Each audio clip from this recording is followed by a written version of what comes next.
everyone, welcome back to the Dialogue with Richard Howk. Tonight I want to talk about my upcoming novel, Pariah, coming out next year, summer of 2017.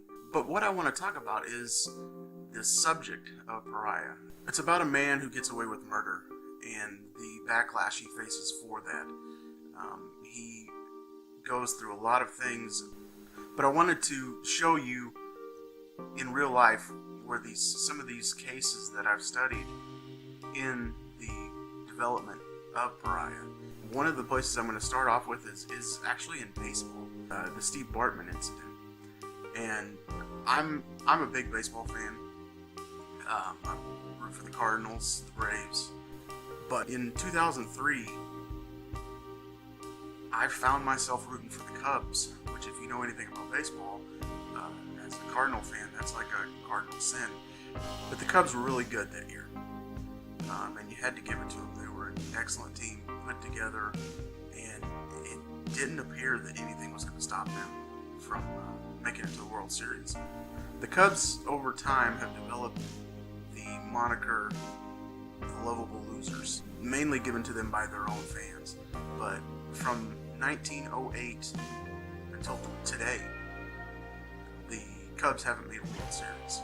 But in 2003, it really looked like that was the year. Sammy Sosa, one of the guys who brought baseball back after the strike in 1994, he was a big guy, and they had brought on Moises Alou and Alex Gonzalez. The pitching staff was amazing that year. Kerry Wood, Mark Pariah. I mean, they were stacked. So everybody thought that was going to be the year. And what happened?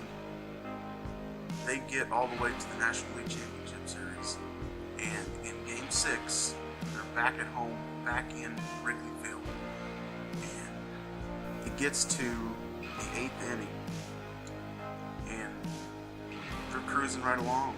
The Cubs are up 3-0. Everybody's going crazy. They are 6 outs away from making the World Series for the first time in 95 years. That's a long time for any fan to wait for their team to make it to the championship of baseball. So we go into the 8th inning, and the first batter up flies out to left field. The Cubs are 5 outs away, and that's when it all comes down. The incident with Steve Bartman is just a regular guy, looks like anybody else, just he's a huge Cubs fan. Luis Castillo comes up to bat. It's a foul ball down the left field line.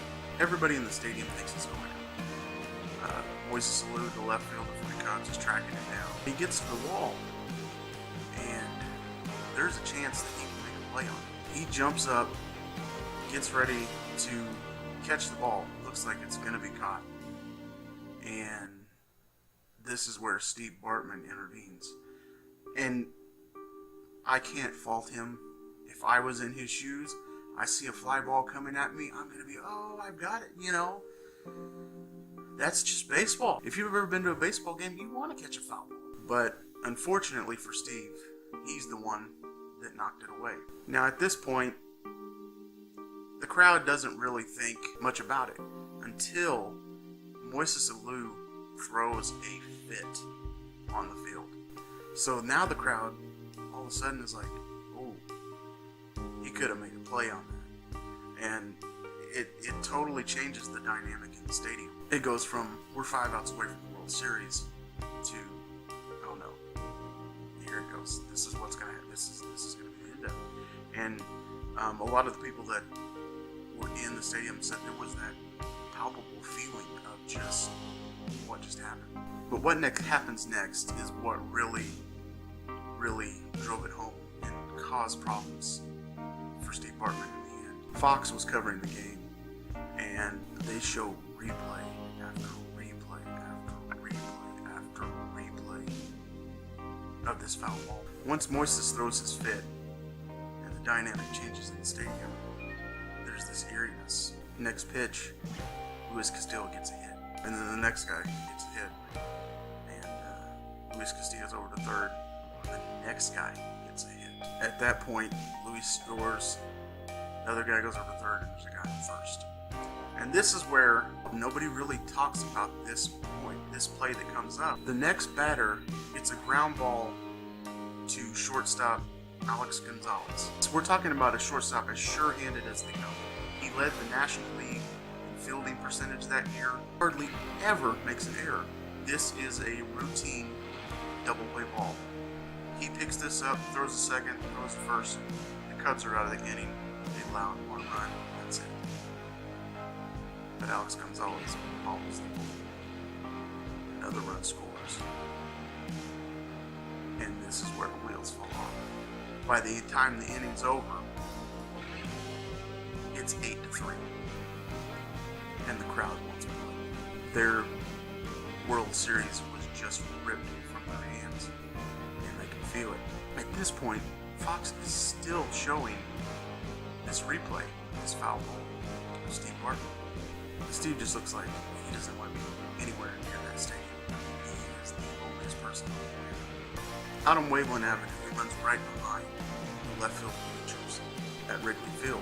During the World Series, it's just packed. It's a park. But there's one guy in the crowd that has a TV on his, he's literally holding a TV on his head so everybody can watch the broadcast. Well, now all these people see Steve Bartman, and the chants comes from Waveland Avenue. Asshole, asshole. And it just goes and goes.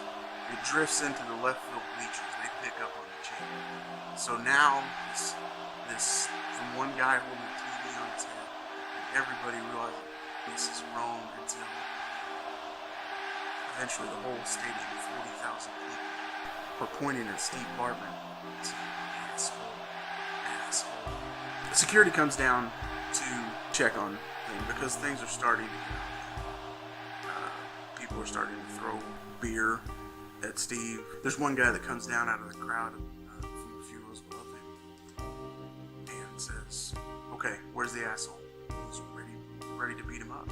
Luckily, security keeps him away from Steve, but he tosses his beer at him, hits him right in the face. A big shot of it on TV of Steve just wiping the beer off his face. It's so sad. I mean, this guy is doing anything that you and I would have done. We would have gone for that phone call. And not only that, if you look at the replay of the video, Steve wasn't the only one going for that ball. There's about 20 different people that are trying to grab at that ball. But it ends up Steve. That's the one that knocks it away. And that's the reason he's a pariah today. The inning ends after the Cubs bat. They don't score a run. So at this point, security thinks it's best to just get Steve out of here. Take him up through the crowd, and people still throwing anything they can get their hands on. Popcorn, beers, Cokes, whatever they can throw, they're throwing at him as he goes down the hallway. They take him to a little security room, and he's having to cover his face with a sweater so nobody recognizes him. He finishes the game watching it in that little room. So now what security is faced with is they gotta figure out how to get him out of there. The girl that ends up taking him back to her apartment, she lived close until a little bit later, sometime the crowd had dispersed. They hide his face, get him a taxi over to her apartment, and then he gets in her apartment, and then he says, "Can I watch TV?" So he starts to flip through the channels. She says that at this time, this is when he starts asking questions. What was the count when he hit that fly ball? What was how many outs? How many runs did he end up scoring? So it almost feels like after Steve hit that ball, he just totally zoned out. If you watch the video of it, you can see that he doesn't look like he's there, or nor he wants to be. They do finally get him home. Another security person comes and get him back to his house. This is in 2003. It's 2016 now. He has not had a public interview, but he released a statement the next day, apologizing. This guy is a huge baseball fan in general. He coached a youth team and just a lifelong Cubs fan. His life is never going to be the same because of that. It's reported through his attorney that he does still live in Chicago, but he can't use a credit card because if somebody sees his name on it, they're still going to recognize him. His life was ruined because of one foul ball. I'm going to do several of these profiles over the next little bit about different pariahs and what they've gone through. The reason I chose this one is because it's such a microcosm of the bigger problem. You literally see Steve go from a man who nobody knows to the most hated man on the planet in a matter of minutes. It's really sad, and it's affected him for the rest of his life. He can never have a normal life after that. That's the reason I wanted to highlight Steve first. It kind of gives you an encapsulation of what a pariah is in just a little time. But I think that's about all I wanted to talk about on that. I wanted to let you know what I'm going to be doing with the channel.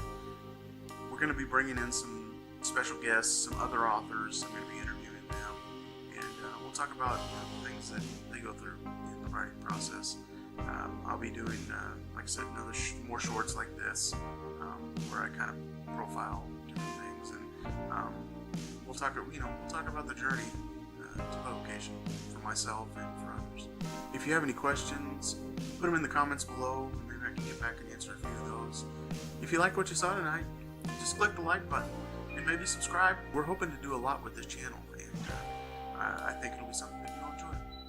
But for now, I guess I will see you the next time. You have a great night.